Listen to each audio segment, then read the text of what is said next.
Hello, this is R.J. Deacon reading the slip opinion syllabus from the Supreme Court of the United States in Rubin versus Islamic Republic of Iran, certiorari to the United States Court of Appeals for the Seventh Circuit, argued December 4th, 2017, decided February 21st, 2018. The Foreign Sovereign Immunities Act of 1976, FSIA, grants foreign states and their agencies and instrumentalities immunity from suit in the United States, and grants their property immunity from attachment and execution in satisfaction of judgments against them. See 28 U.S.C. 1604 and 1609. But with some exceptions, petitioners hold a judgment against Respondent Islamic Republic of Iran pursuant to an exception that applies to foreign states designated as state sponsors of terrorism, with respect to claims arising out of acts of terrorism. See 1605A.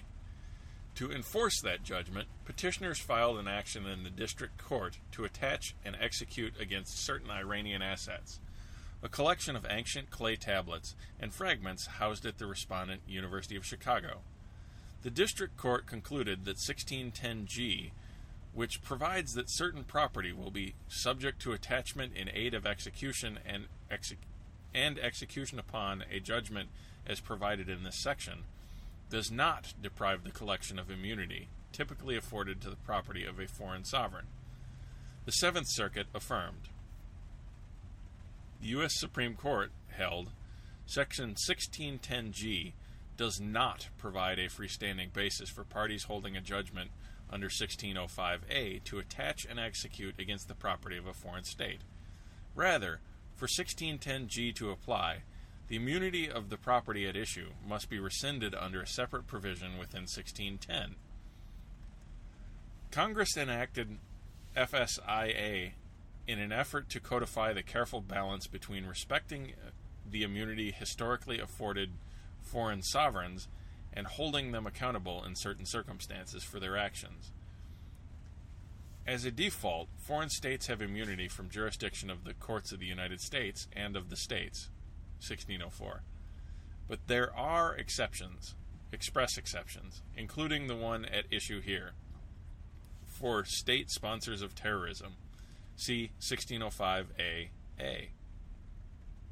The FSIA similarly provides a default that the property in the United States of a foreign state shall be immune from attachment, arrest, and execution, 1609.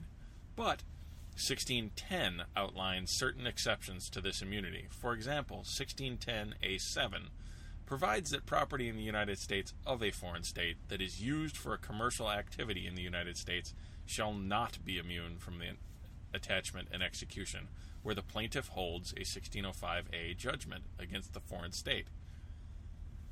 Before 2008, FSIA did not expressly address under which circumstances a foreign state's agencies or instrumentalities could be held liable for judgments against the state.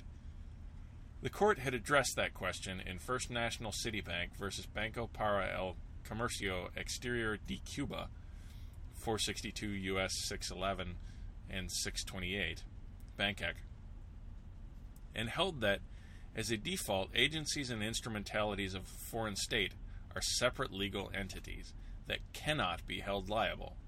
It recognized the availability of exceptions, however, and left the lower courts to determine whether an exception applied on a case-by-case basis. The lower courts coalesced around 5 relevant factors, the Bancac factors, to assist in these determinations. In 2008, Congress amended the FSIA, adding 1610G, subparagraphs A through E, incorporate almost verbatim the Bancac factors, leaving no dispute that at a minimum 1610G serves to abrogate Bancac, where a 1605A judgment holder seeks to satisfy a judgment held against the foreign state. The question here is whether, in addition to abrogating Bancac, it provides a freestanding exception to property immunity in the context of a 1605A judgment. The most natural reading of 1610G1's phrase, quote, as provided in this section, is that it refers to 1610 as a whole, so that 1610G1 will apply to property that is exempted from the grant of immunity as provided elsewhere in 1610.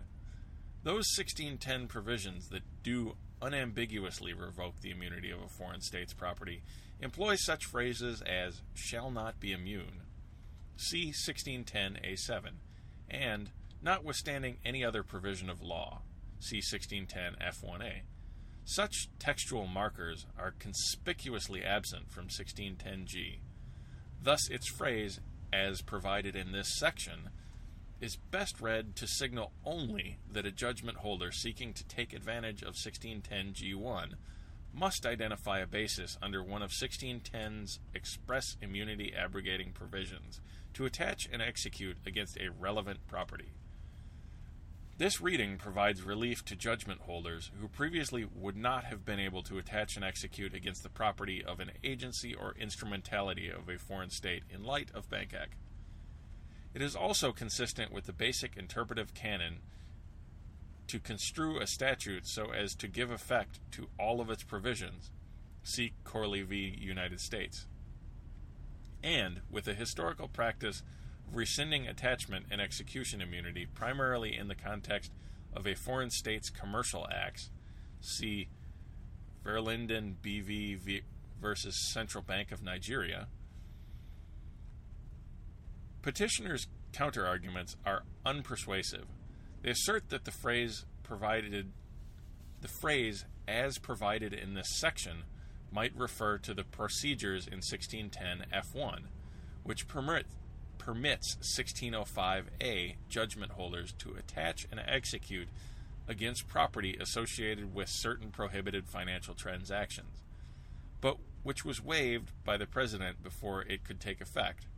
However, it is not logical to read the phrase as indicating congressional intent to create 1610G as an alternative to 1610 F1, particularly since Congress knows how to make clear when it is rescinding immunity.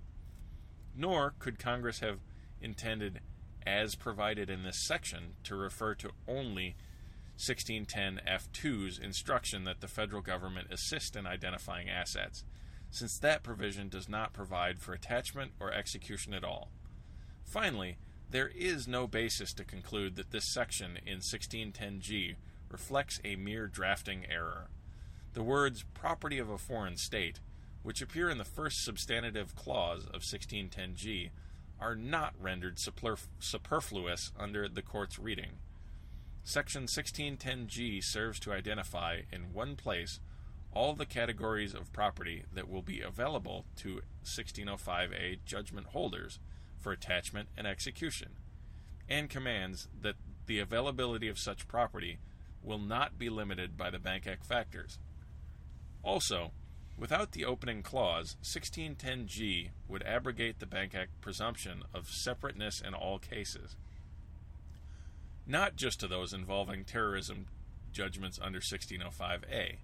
Although petitioners contend that any uncertainty in 1610G should be resolved by giving full effect to the legislative purpose behind its enactment, removing obstacles to enforcing terrorism judgments, they offer no real support for their petition that 1610G was intended to divest all property of a foreign state or its agencies or instrumentalities of immunity.